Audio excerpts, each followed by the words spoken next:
hang on. I was like, why is it? It looked like it was live streaming. Okay, it's not live streaming. Okay. Okay. Welcome to another episode of Game Changers for Government Contractors. I'm your host, Michael LeJeune. I have one of my good friends and one of our coaches, Rich Ernest, on here with me today. Rich, I know you've been on the show a few times now. People probably know a little bit about who you are. And before I jump in and let you tell a little bit about yourself, I will tell everybody, if you like the content I put out, you're going to love the content that Rich puts out. He's putting out way more content than me right now on LinkedIn. So go and connect with Rich on LinkedIn and watch. He has like daily videos that he's been doing to educate folks. He's doing some other stuff in there in the article realm as well on LinkedIn. So there's just a lot of content that he's putting out that I think you'll really, really enjoy.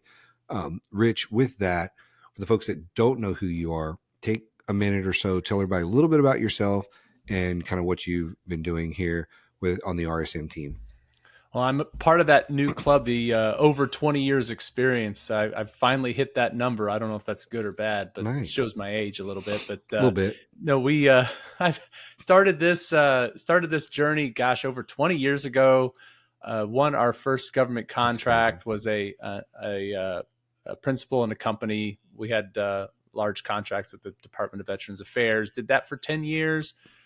Sold our company and then moved on and started helping other companies win government contracts. In 2022, joined this great RSM Federal team as a certified sales coach. And now I'm helping small businesses, large businesses with their government sales strategy and positioning the market, especially in the GSA schedule area. So yeah. I just need to put that caveat in there.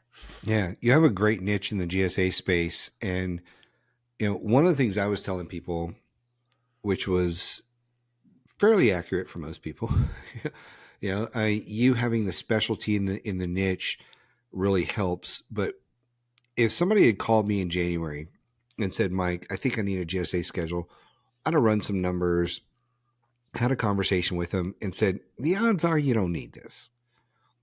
Just the odds. The odds are you don't need it back in January, maybe even in February.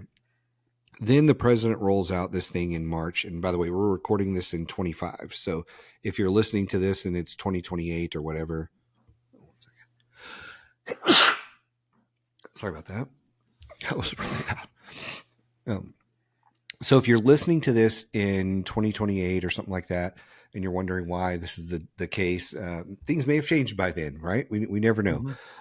But in 2020, in March of 25, the president rolls out this executive order, and basically the government is moving towards GSA. They're going to be consolidating things. I think the last number I heard was somewhere between a 400% and 500% increase in funds that will go through GSA from now on. And so, and then initially when that came out, we were a little skeptical. And then we started asking around at conferences. We started asking around at different agencies, and they were like, yeah, this is where it's headed. If you don't have a GSA schedule, you're going to be somewhat locked out of doing business with the government. Not completely, but somewhat in some cases. And so we're even seeing some of the bigger contract vehicles maybe rolled into it. So now when people ask me about GSA, or if I'm on a free coaching call with somebody and we're talking about their strategy, I'm like, do you have one? No, you don't? Okay, well, you need to get one. And you need to get it ASAP because there's going to be a log jam with GSA and you don't want to be stuck in the log jam. So that's kind of been what my thoughts are on this. And then you put together a cohort on this so people could come in and do it with you. You also have a service where you can have it done for you, where basically you do all the heavy lifting and get this stuff done for people. So I thought we could come on here, talk a little bit about the need for GSA, then talk a little bit about the process and then how they can work with you on this. Because I think regardless of whether somebody works with us or not, the biggest takeaway from this podcast episode is you better get a GSA schedule. You better get one. Right. And not only you better get one, you need to learn how to use it, because I think even though the numbers are going to skyrocket on the spend of GSA, it's still going to be exactly like it is today from a perspective of, if you don't know how to position your GSA schedule, you are going to lose it, which is another thing. I used to be able to tell people, look, if the government threatens they're going to take this away from you, you probably got a year or two to start hitting your numbers. Mm-hmm. That's gone. Like the Yeah, government's going to be absolutely. taking these away as well. Mm-hmm. So if you have one and you haven't had spend on it, they're going to take it. If you get one and don't get spend on it, they're going to take it. So like you've got to take GSA much more serious than in the past. And so with that, I'll see if you have some opening shots that that you want to start with, and then we can kind of get into the process of GSA and like how you help folks. Well, here's a few comments. So if you don't have a GSA schedule right now, or even if you do have one, but you weren't involved at all in the process, this is the other thing I'm starting to see. I've had a lot of now clients reach out to me and ask me to do a mod, and I didn't do their schedule. So when we start going through the process, while I am very much a hands-on, I'm going to take care of this for you, I still make sure we communicate a lot with the client, that we telling them every single thing we're doing. Because the last thing I need is for them to, one, try to sell on it and not have the LCAT they think they had, or even worse, go through an audit and have no idea. There was one recently I was going through their terms and conditions, and it said that they would charge GSA a 3% convenience fee for using a credit card. That is not that's not something you can do. That is against the rules. But the terms and conditions said that specifically. So I encourage them, everyone, work with me, work with somebody else, you do it yourself, work in a group, whatever. You have to know what's going on. Even if you say, I don't have time for this and I don't understand this, you have to have at least a bit of some understanding about it, or somebody in a large, I would say in a high level of management position, understand how they work. That's one thing. The second thing is, understand that if, when you're making your decision, whether do I do this in-house or do I go all the way to the other end, you have to take into consideration time is a commodity.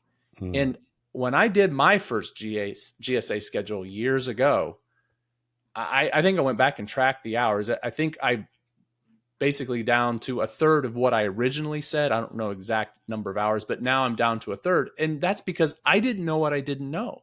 So if you look back at how many hours you're putting into it and how much you could get paid by somebody else to do work, it may not make sense for you to do it. But I also understand that there's a lot of folks that don't have the luxury of paying somebody. And that's why you mentioned the cohort.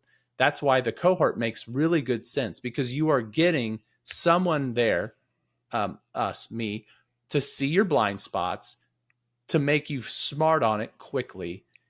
And the other issue when you're doing it yourself is accountability. Like, oh, well, I can wait a week. You never set a date. It's like, that's okay.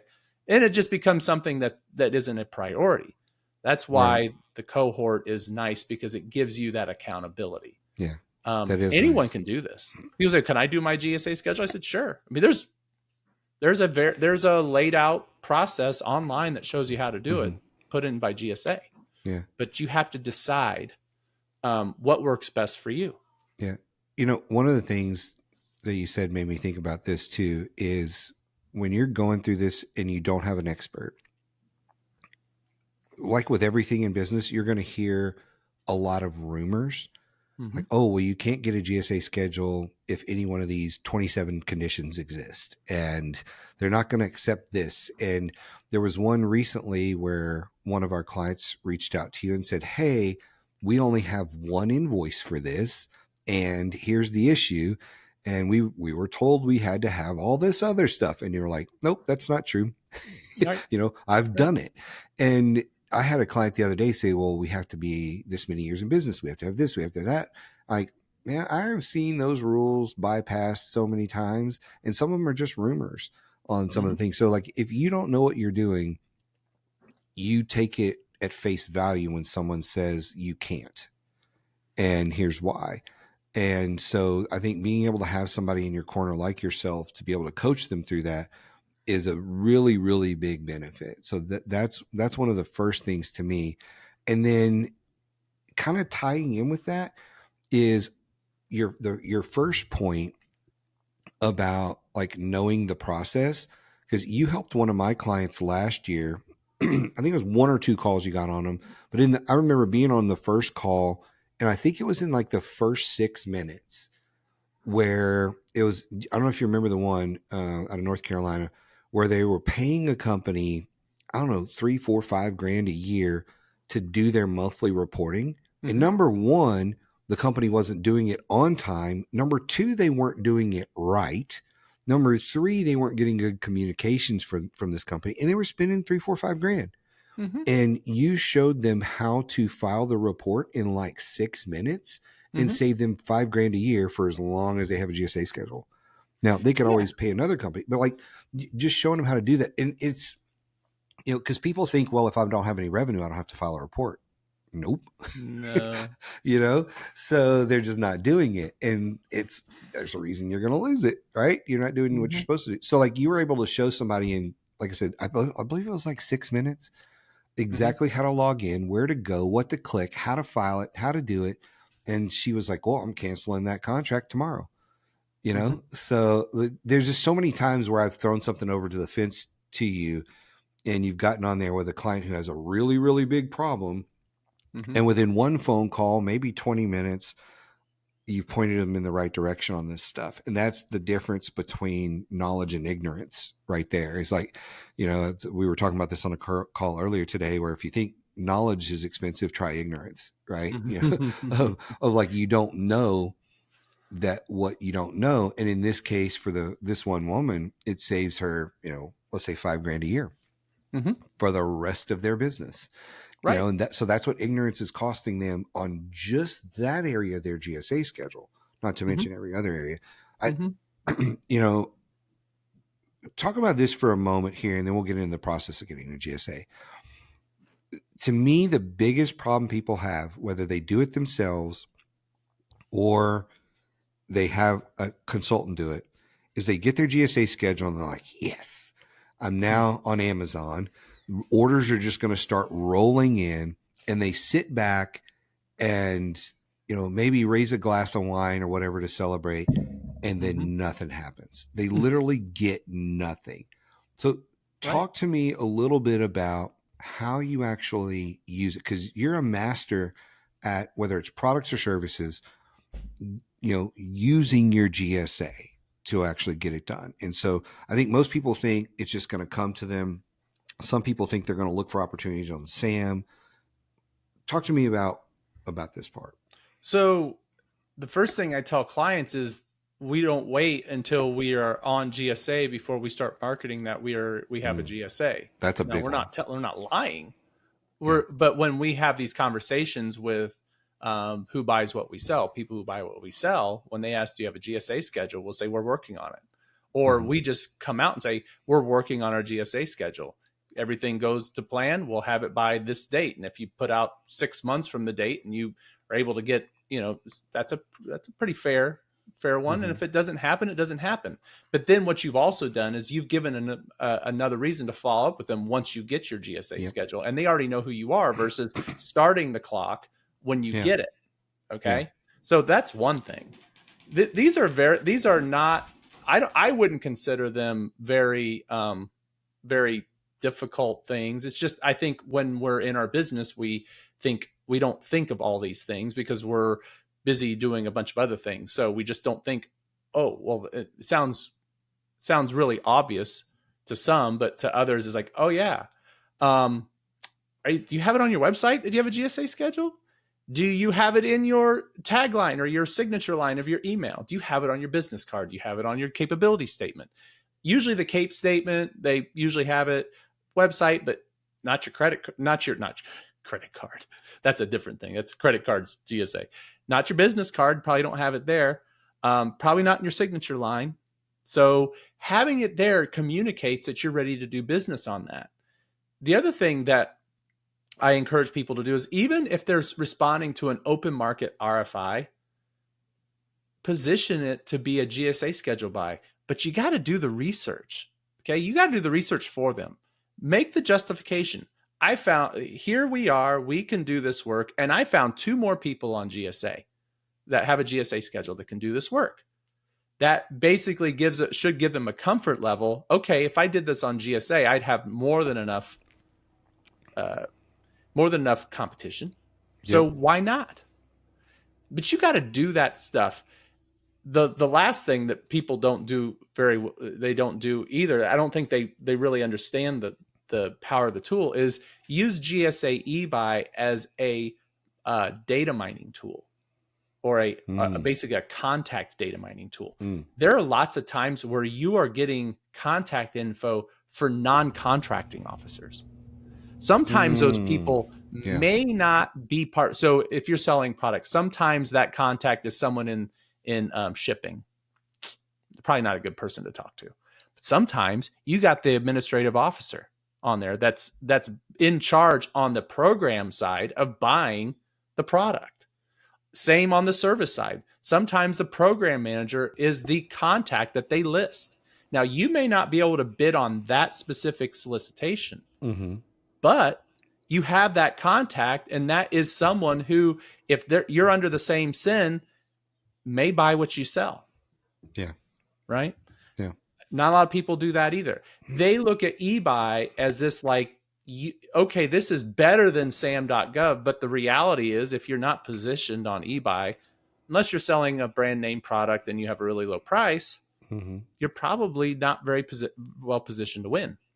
Yeah. Unless you're doing the same things we talk about positioning before the RFP drops. Same applies to eBuy. But a lot of people think, oh, I'm on GSA. No, there isn't as much competition. Well, no. I mean, there's probably a tenth, but there's still a lot of good companies going after it. Yeah. You're not going to win.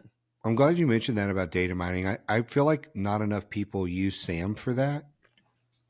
When there's stuff on SAM and whether it's exactly what you want or not, but if that person's buying what you sell, why wouldn't you write down their name and phone number and reach out to them? Right. But people don't tend to do that. They just look at it. Well, are we going to respond or are we not? Well, that's not the end of it, right? Like you actually got to, we don't have time to respond to this, but this person buys what I sell. Reach out to them. Right. Even if you're not going to respond, hey, I saw this RFP. We're not planning to respond to it, but we want to work with you in the future. Could I get something on the books, to do a capability brief with you in the next week or two, or whatever it may be, right? And people just look at it and they move on to something else because they're distracted. They're not thinking about how you can turn that contact into a contract at some point. Because it really is about like getting these contacts, because it's really like this interesting paradox where people will say, well, I can't find anybody to talk to. Like there's a whole freaking list, like all you got to do is, start building those contacts in your database and then kind of going from there, but they struggle to find those contacts.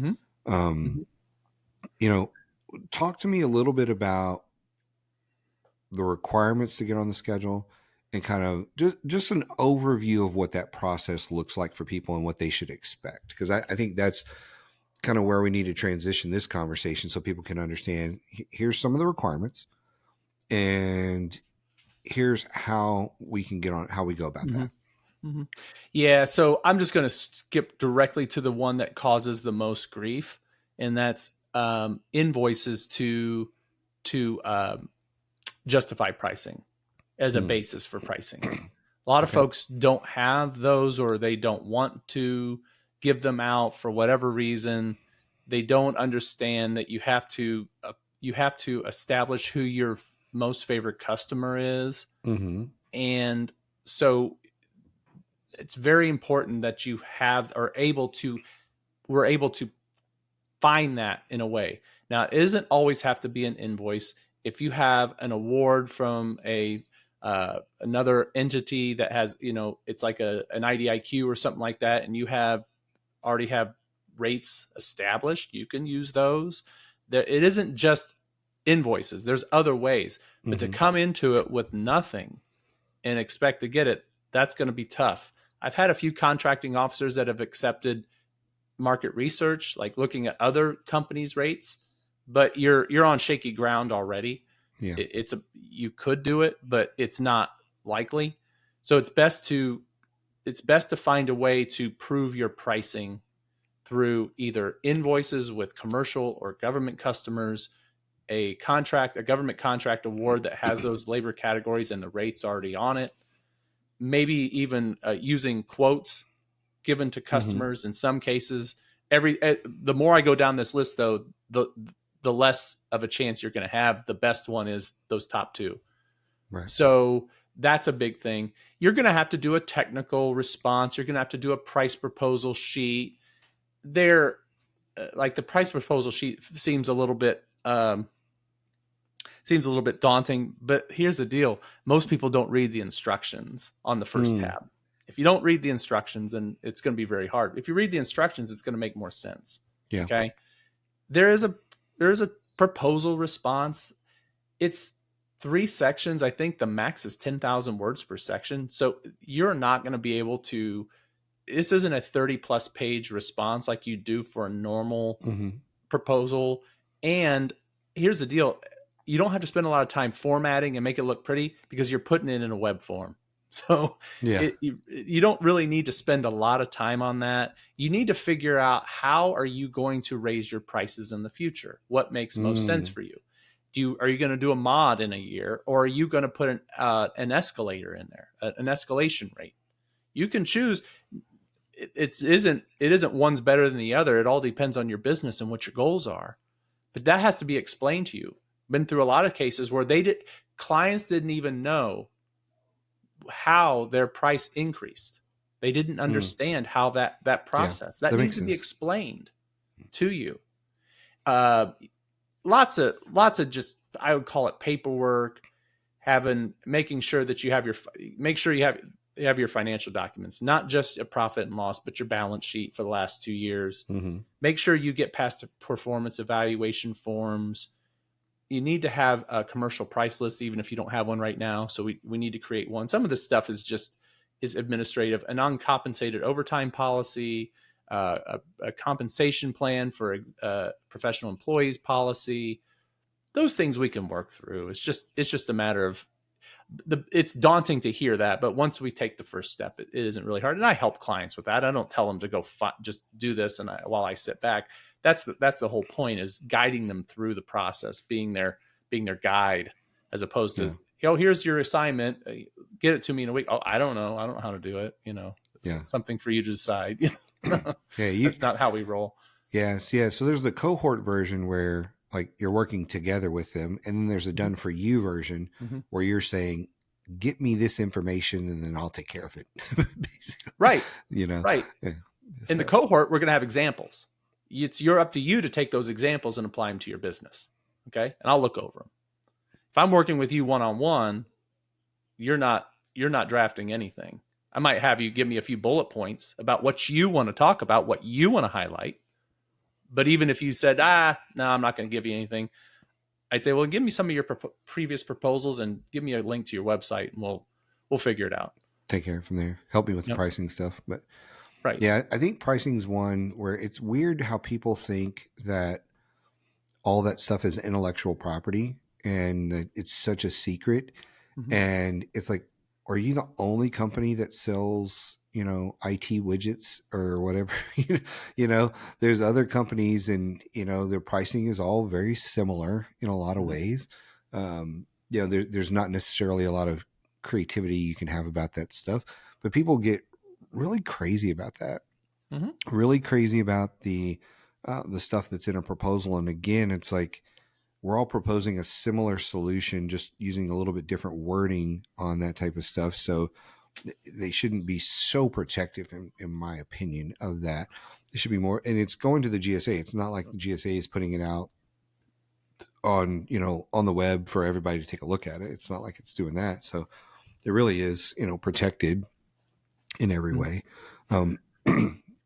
Your pricing's on the web. You just have to understand that's something you need to be willing to accept. Yeah. If you're willing to accept that, and knowing, again, so that's a good way to back up. Whatever you propose as your price, be expected to discount that even more once you get your GSA schedule and you start bidding on opportunities.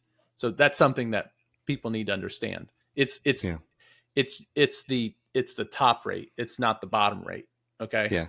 So make sure when you're negotiating, make sure that you have that into play.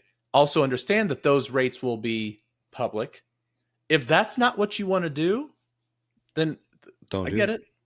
Yeah. That's Don't that's do it. fine. Then That's the stick price to to open play the market game. or go back to commercial. Yeah. Yeah. It's the price of admission in this Mm-hmm. situation. And so, but I think people even get scared like, well, is everything going to, no, not everything's going to be out there. Like your Mm-hmm. entire pricing breakdown. No, just the price Mm-hmm. for the widget Mm-hmm. or the thing. Like that's what's going to be out there.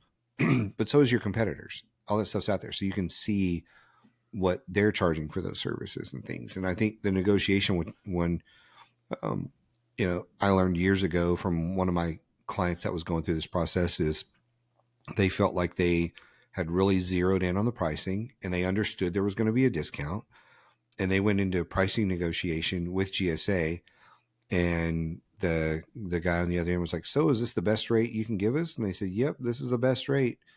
And they were prepared with all kind of ammunition. And he goes, well, congratulations, you've just been awarded your schedule. Right. Yeah. That was negotiation in that situation. And had they not gotten the congratulations, they were prepared to say, this is why this is our best rate, because we know that anybody that comes through GSA is going to ask for a discount. And we know this and we know that.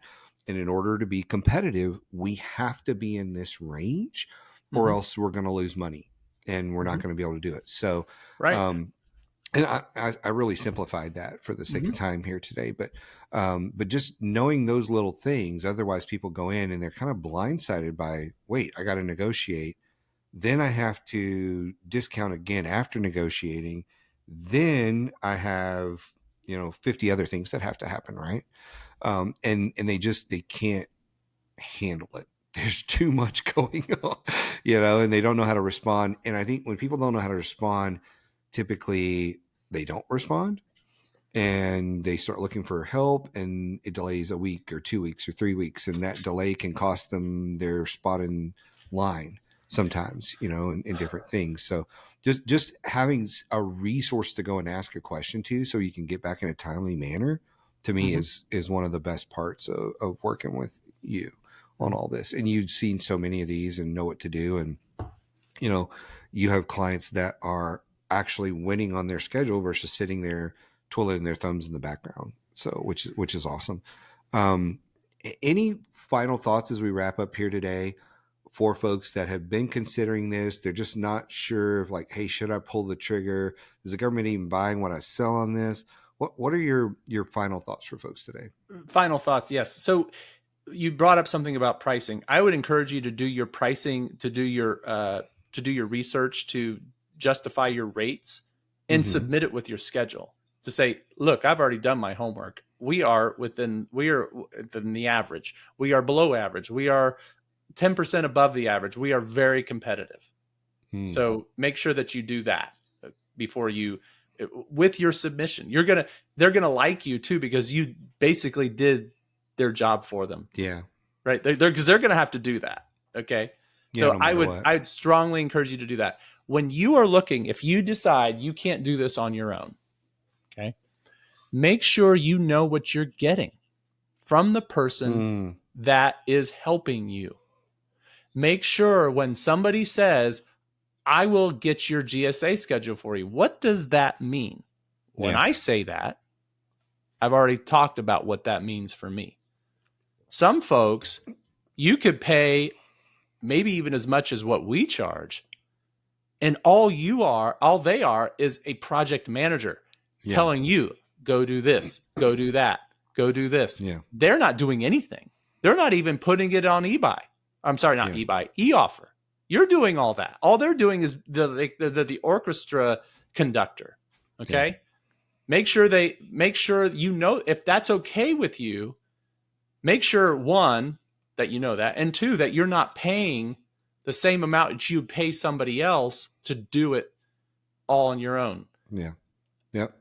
And that's a big reason why we did the cohort, is because if you're going to be doing this work yourself, you might as well call it out and saying you're going to be doing this work yourself, but the price is going to be much more reasonable, and Mm-hmm. you're going to understand it too, what Yeah. you need to do in order to sell on it. Yeah. No, I think that's super important. And one of the things you include is after award, you do some coaching with them on actually selling with it, which I think is really cool. Yeah, it's imperative. Yeah. Every single negotiation is different. Every single schedule is different.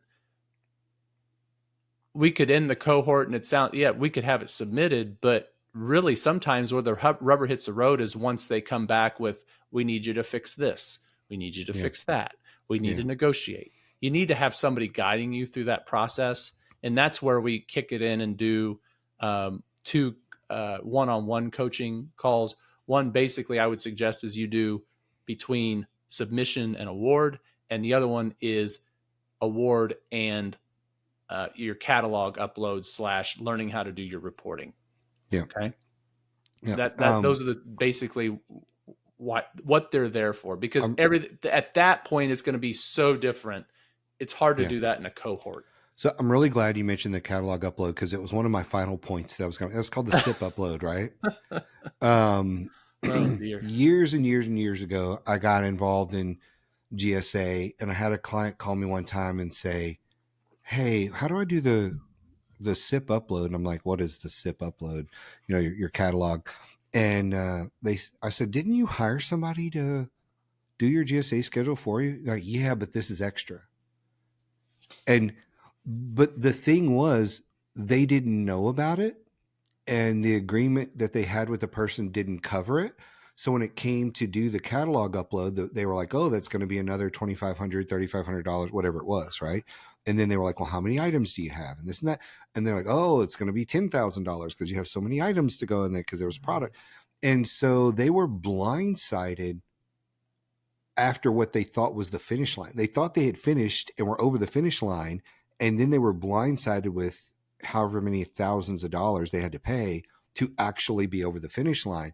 And so, to your point, if you're going to work with somebody and you don't know what you don't know to check off, hey, is this included? Is that included? That sort of thing. So that's even in, a conversation with us to see like, hey, is this a good deal? Is this not a good deal? Because look, to me, at the end of the day, I want you to get your schedule. I want you to start selling on it. I'd love for you to do it with us and work with Rich. I would love that. But I also don't want anybody, and I'm just going to be blunt, to get screwed. Right. So if they want to check with us, if you're listening to this and you're like, hey, I'm thinking about signing up with somebody else because of this, that, and the other, be careful if it's discounted. Be careful if it's, I won't say the state, but there's one state in the deep south to the east that has an interesting reputation for companies that are just not doing a good job. And, you need to make sure you're getting a good deal. So ask around, get some references, check with us on this stuff. But you need to understand, if you don't understand what you don't know, that's why, even if you're going to pay somebody else to eventually do it, like we have a client right now going through, who wants to go through the cohort simply because they want to understand all the things they don't know. And so that may even be a good thing. Go through the cohort and then go have somebody else do it or whatever you're going to do. But you need to be educated on everything that's going on this. So that's a big deal. So hey, it's been great talking about this. As always, we're going to have Rich's contact information on the website. You can reach out to me. You can reach out to Rich on LinkedIn or anywhere under the sun. There's no excuse for not being able to reach out to us. We're all over the place. So reach out if you have questions, if you're interested in the next cohort that we have going on. I don't know when people are going to listen to this, so I don't want to say a date on the next cohort. Or just reach out to us, whether it's 2025, 2028, 2032, we're going to have cohorts going. Rich is going to be helping people with schedules. So if you ever need that, just reach out. And finally, just thank you again for coming on and talking about this. This is a really timely topic right now. And I know it's really important for people to learn more about it. So thanks, Mike, for having me. Thank you, sir. And we'll see you next episode.